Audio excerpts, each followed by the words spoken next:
Welcome back to my channel. जय श्री कृष्णा। महाभारत का युद्ध जिसे इतिहास में सबसे बड़े रक्त रंजक युद्धों में से एक माना जाता है। महाभारत की कहानी के अनुसार कौरव भाइयों विशेष रूप से दुर्योधन ने बचपन से ही पांडवों के विरुद्ध षड्यंत्र, जिसकी चरम सीमा उस दिन थी जब भरी सभा में द्रौपदी का चीरहरण हुआ, चारी का अपमान किया। महाभारत युद्ध होने से कई वर्षों पूर्व ही श्री कृष्ण को ज्ञात हो गया था कि पाप की समाप्ति के बाद ही धर्म की स्थापना हो सकेगी, इसलिए महाभारत युद्ध का होना अनिवार्य। इसके बाद नए युग की शुरुआत होगी। कौरवों में दुर्योधन के बारे में कहा जाता है कि जब 100 कुटिल और दुष्ट मनुष्यों की मृत्यु हुई होगी तो महापापी दुर्योधन का जन्म होगा।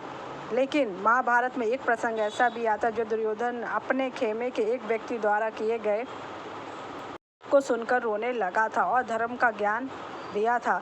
रणभूमि पर जब युधिष्ठिर ने श्री कृष्ण के कहे अनुसार अश्वत्थामा नामक हाथी की मृत्यु की बात स्वीकार की तो द्रोणाचार्य को लगा कि उनके पुत्र का वध हो चुका है।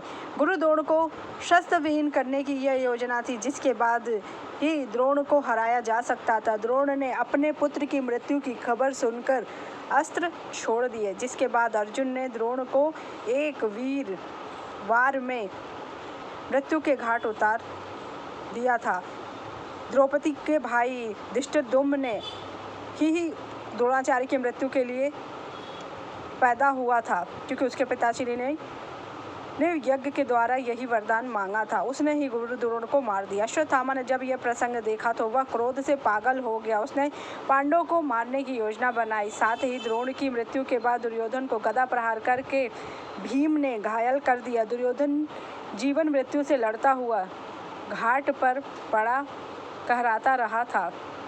युद्ध विराम होने के बाद अश्वत्थामा रात में चुपके से पांडवों के तंबू में की ओर गया। उसने देखा कि बिस्तर पे 5 लोग सो रहे हैं। अंधेरा होने के कारण उसे पता नहीं चला कि वह पांडव नहीं बल्कि 5 द्रौपदी के पुत्र हैं, जो कम आयु होने के कारण युद्ध का हिस्सा नहीं है। उसने पांडवों के भ्रम में 5 पुत्रों को मौत के घाट उतार दिया, लेकिन जाते हुए उसे ज्ञात हो गया कि उसने अज्ञानतावश पांडव नहीं बल्कि उसके पुत्रों को ही हत्या की। लेकिन फिर भी उसके मन में किसी तरह का अपराध बोध नहीं था। वह चेहरे पर विजय भाव लिए अपने दुर्योधन के पास समाचार देने पहुंचा। उसने धृष्टद्युम्न को भी मार दिया। जब अश्वत्थामा ने पांडव पुत्रों के वध की बात अपने मित्र दुर्योधन को बताई तो इस घिनौने अपराध को सुनकर वह हैरान रह गया। उसने आंखों में से आंसू बहने लगे और उसने अश्वत्थामा से क्रोधित होकर कहा कि तुम्हें ज्ञात भी है कि तुमने कितना बड़ा पाप कर दिया। संसार में बालक का वध करने से निष्ठा भरा कर्म कोई नहीं है। फिर ये बालक तो किसी भी प्रकार से युद्ध का हिस्सा नहीं थे। तुमने कायरतापूर्ण कर्म किया है। तुम योद्धा नहीं हो। तुम्हें विनाश से कोई नहीं बचा सकता। अब ना तुम्हें मृत्यु मिलेगी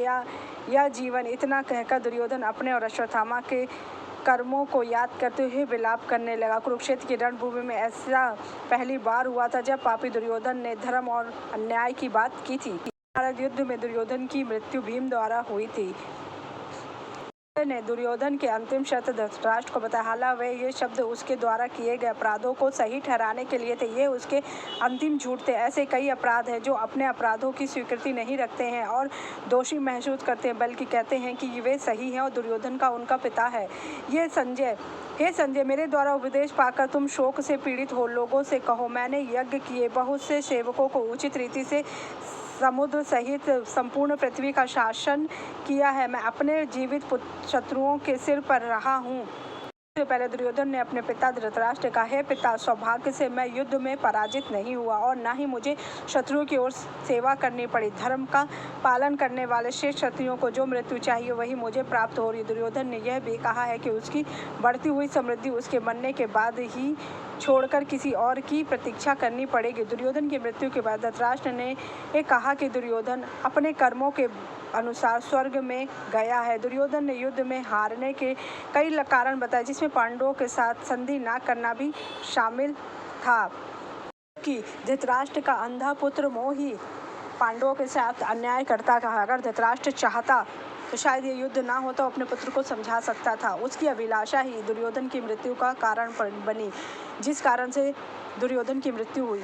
जब पांडवों को पता चला कि दुर्योधन ने अश्वत्थामा को कितनी उल्लाहना दी है, क्योंकि दुर्योधन ने कहा कि पांडवों के पुत्रों के नाश के द्वारा ही कुरु वंश का नाश हो गया और अश्वत्थामा तुमने मेरे पूरे वंश का नाश कर दिया, जिससे कि मुझे बहुत दुख हो रहा है। ऐसा विलाप करते हुए, रोता हुआ, बिलखता हुआ दुर्योधन मृत्युशैया पर अपने मरणासन हो जाता है और मृत्यु को प्राप्त होता है। जब यह बात पांडवों को पता होती तो दुर्योधन के लिए पांडव भी रोते हैं, क्योंकि अंत समय में ही सही उसने ऐसा दुष्कर्म नहीं किया। अगर आपको मेरी जानकारी अच्छी लगी तो मेरे चैनल को लाइक कीजिए, सब्सक्राइब कीजिए। Thank you so much.